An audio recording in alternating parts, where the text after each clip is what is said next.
Hello students, welcome back. Coming to the next topic of database management system is what are the DBMS keys. I am Professor Anuja Pallade. Today we are going to see what are the keys, why required the keys in DBMS and what are the different types of keys. So, what are the DBMS keys? The DBMS keys is an attribute or a set of an attribute which help you to identify unique records or row of data in a relational table. So let's understood this with the example. Let's take an example of this relational table. The table has SID, SName, SBranch and SEmail as an attribute, saving the student record.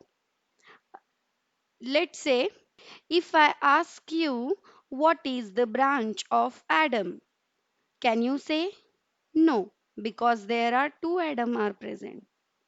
Another one example, if I said who is the student having CS branch, can you tell no because there are two students having CH branch. So keys are such keys, those are can uniquely identify by the table. Here you can see SID is having unique ID for each student. Even email is also the unique identification for each student. So SID and SEmail, you can see these both are the keys for the student table. Now, coming to the next point, why we need DBMS keys. For identifying any row of data in a table uniquely, or we can force identity of data and ensure integrity of data is maintained. Let's see how. Let's take example the previous example of a table. Same table is here. You can see to identify each record of a student. What is mandatory here? SID is mandatory. Then we can say for sure that each row will be identifiable using SID because it has a unique value. Getting? Last but not the least point is that why we need DBMS keys for identifying any row of data in a table uniquely. We can force identity of a data and ensure integrity of a data is maintained. To establish relationship between the tables and identifying relationship between the tables, we need DBMS keys. So these are the point. Because of all these points, we require DBMS keys. Let's move towards the types of DBMS keys.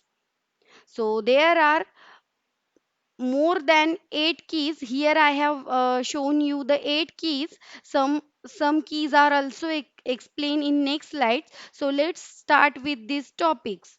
So first is super key. So, super key is a set of attributes that can identify each tuple uniquely in the given relation. Do you know what is mean by tuple? Because to understood all the keys, we must know that what is tuple. Any row of the table is nothing but the tuple.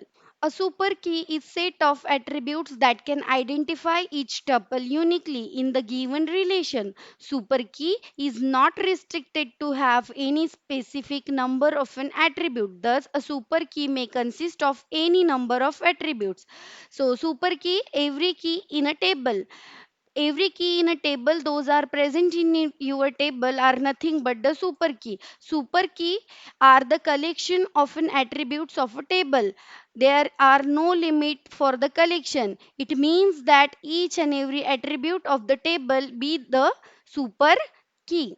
Here I have tried to make group of some keys, that is SID, registration ID, email. SID, registration ID, email can be one super key. We can even more make a combination of two keys also. SID plus registration ID is also one super key. Registration ID plus email can also be one super key. Email ID plus SID can also be one super key, whereas we can make the group of three keys also. SID plus registration ID plus email. It means that a single attribute of a table can be a super key, whereas group of 2 be also the super key, group of 3 can also be a super key, or we can make more combination of them, 4 group of 4, even group of 5 also.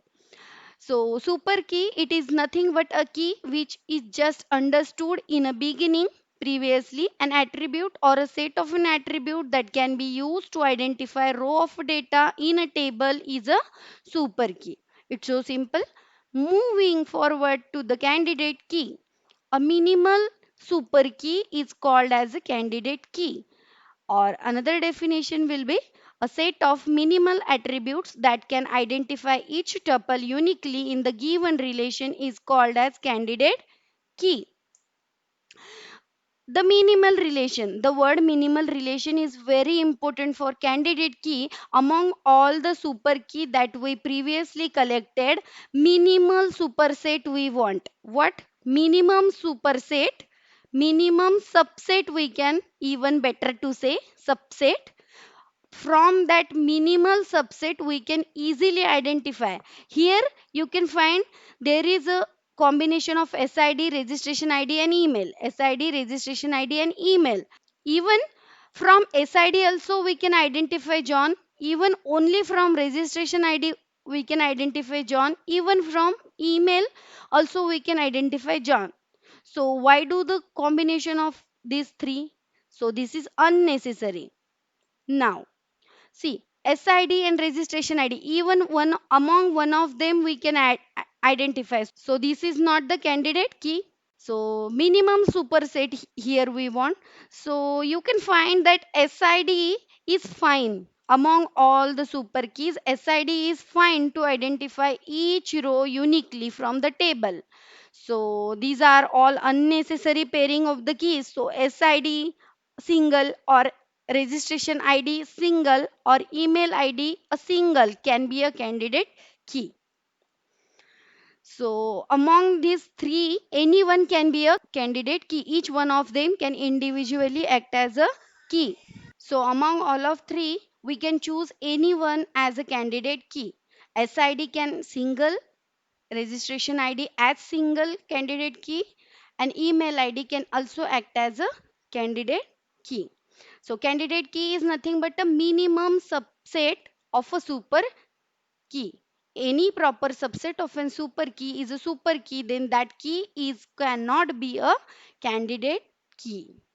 So moving forward, primary key and alternate keys. A primary key is a candidate key that database designer selects while designing the database. Or even you can say candidate key that the database designer implements is called as primary key. Whereas, what is alternate key? Let's understood primary key with an example. See here. Here we have three candidate keys. Among these all three candidate key, we can set any one as a primary key of the table. Listen carefully. We have now three candidate keys here. Programmer can choose any of three as a primary key. For example, if I choose SID as a primary key, then the remaining two candidate keys are nothing but the alternate keys. So see the definition for alternate key. A secondary key is required for indexing purpose for better and faster searching. Alternate key or a secondary key, a key that has not been selected as a primary key, are called as alternate key. It means that alternate key and primary key both are candidate keys, but among all the candidate key, which key is set is as a primary key, and those keys are not set as a primary key are called as alternate keys. Pick any as a primary key, remaining are the alternate keys. Now see here we selected registration ID as a primary key. So SID and email are the alternate keys. See here, if we choose registration ID as a primary key, then SID and email will become an alternate key.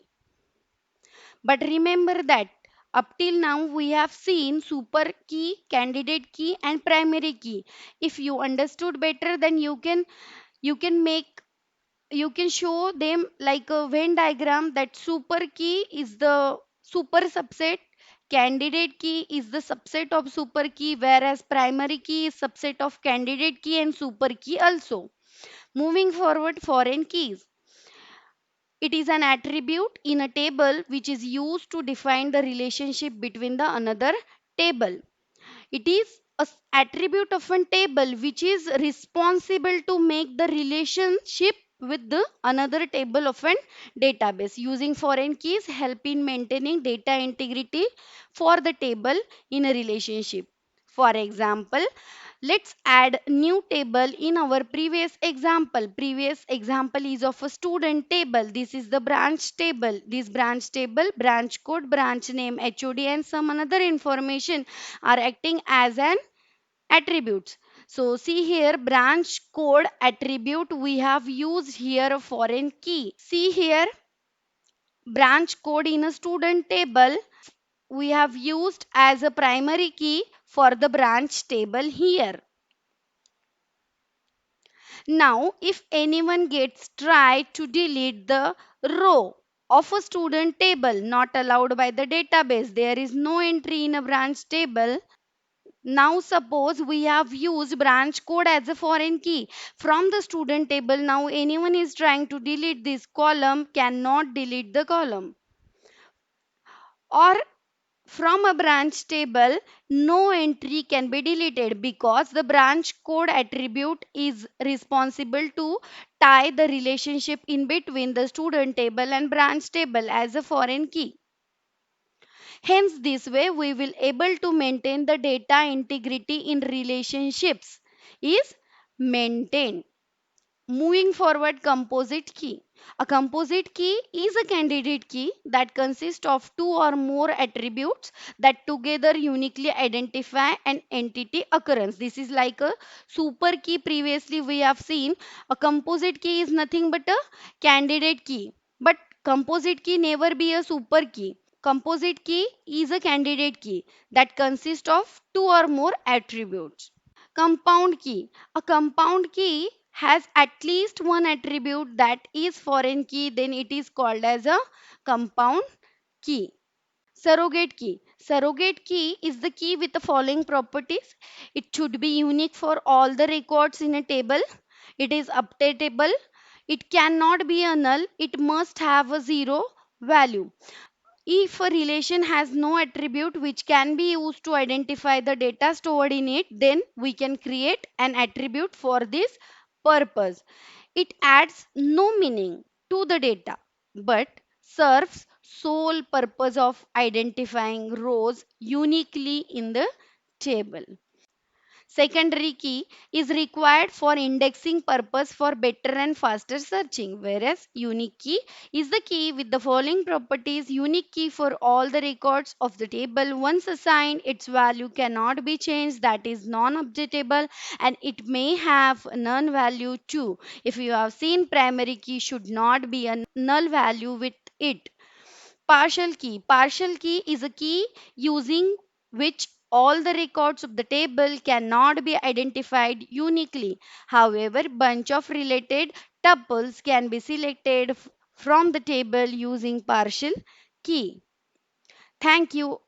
I hope you better understood that different types of keys in a database management system, why we need the keys for database management system.